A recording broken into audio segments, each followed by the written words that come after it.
Hey guys and girls, in this video we're going to take a look at the best retro gaming handhelds. I made this list based on my personal opinion and tons of research, and I've listed them based on quality, durability, price, and more. I've included options for every type of consumer, so if you're looking for an entry-level option or the best product money can buy, we'll have the product for you in this list. If you want more information and updated pricing on the products mentioned, be sure to check the links in the description down below. Also, if you want a chance to win one of the retro gaming handhelds in the video, just subscribe, don't forget to hit the notification bell, and leave a comment with a hidden word in the video.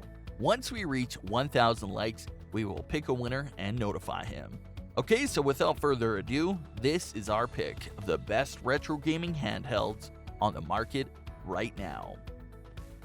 Coming at number 5, we've got the GPD XT Plus. Do you fancy spending $250 on a wannabe Nintendo DS? Then read on. This is the GPD XT, one of the most expensive handhelds of our best retro handhelds list, and that's because it can handle every ROM you chuck at it. It comes with a giant 4-inch touchscreen display, 2x analog sticks, and it runs on an Android operating system, allowing you to download Android apps too. Imagine a 3DS with the ability to play any old-school retro games you could ever think of, and even the latest games such as Fortnite. That's the GPD XT, a clamshell games console built for those that want a serious handheld to chuck in their backpack. With its 4GB RAM and hexa-core 2.1 GHz processor, this will play most ROMs in silky smooth frame rates. The only downfall to this handheld is the mighty price tag, which, as you know, is the same as a Nintendo Switch, and the fact it collects every single fingerprint you could ever imagine.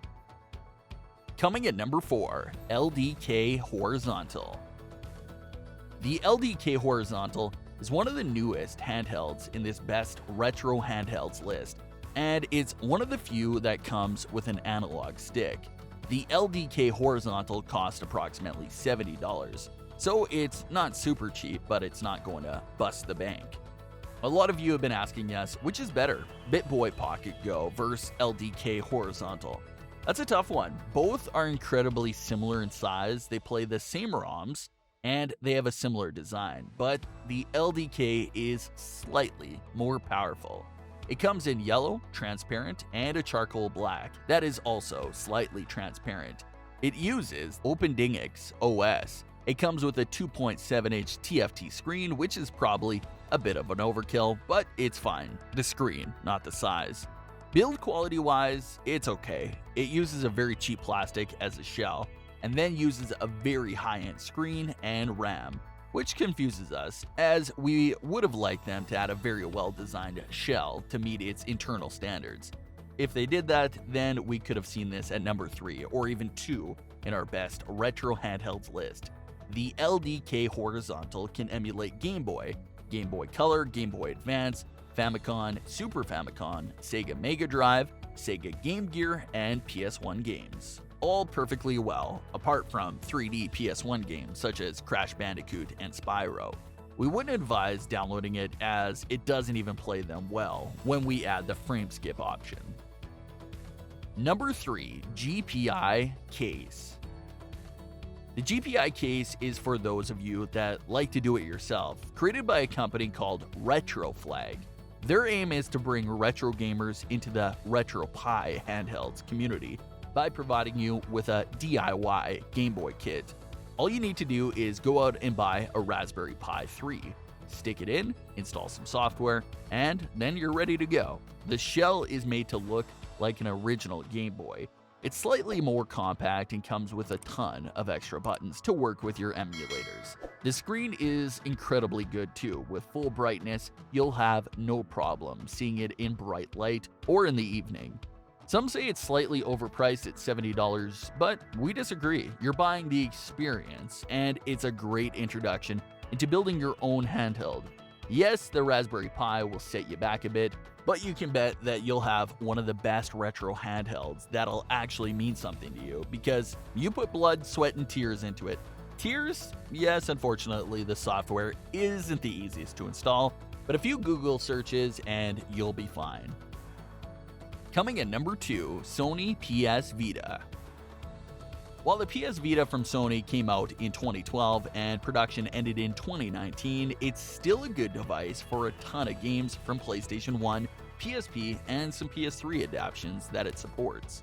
If you already own a PS4, you can also use the Remote Play app to stream your PS4 games directly to your PS Vita and play even when you're on holidays. Also, you get a device with 2 joysticks and the ability to play videos, surfing on the web via Wi-Fi connection. The fun part is, when you install a custom firmware, you unlock the ability to emulate every console that existed until the PS2. Some projects like the Vita dock can help you create a Nintendo Switch-like dock using a Raspberry Pi. With all these options and the quality of the build, this is one of our favorites on this list. Number 1. Retro Game 350. The Retro Game 350 is our number 1 best retro handheld for a wide number of reasons. Coming in at $79.99, it's not the cheapest console on our list, but it's certainly worth every single dime. The RG350 was released in October 2019 and got most of its attention for the ability to play PS1 ROMs nearly perfectly. Most handhelds out there cost under the $100, cannot do this due to its processing power, but the Retro Game 350 has that power, and that's exactly what you're paying for: pocket-sized power. Not only does it emulate incredibly well, it also looks phenomenal. The handheld feels great in the hand, comes in 3 different variants, has not 1 but 2 analog sticks, and has a large 3.5-inch display that's bright, saturated, and made of glass. This is the alpha male of the retro handheld world. You can just tell that experts have invested money and time into this handheld. That's exactly what you want when you spend $80 on a Chinese handheld. This product shows you how much this niche market demands a nice handheld, and their sales are going through the roof. We love it. That brings us to the end of our review and buyer's guide for the best retro gaming handhelds. Hope to see you in the next video. Let us know in the comments, what is your favorite one? And if you like this content, don't forget to subscribe and get notified when we launch new videos. Thanks for watching. Peace.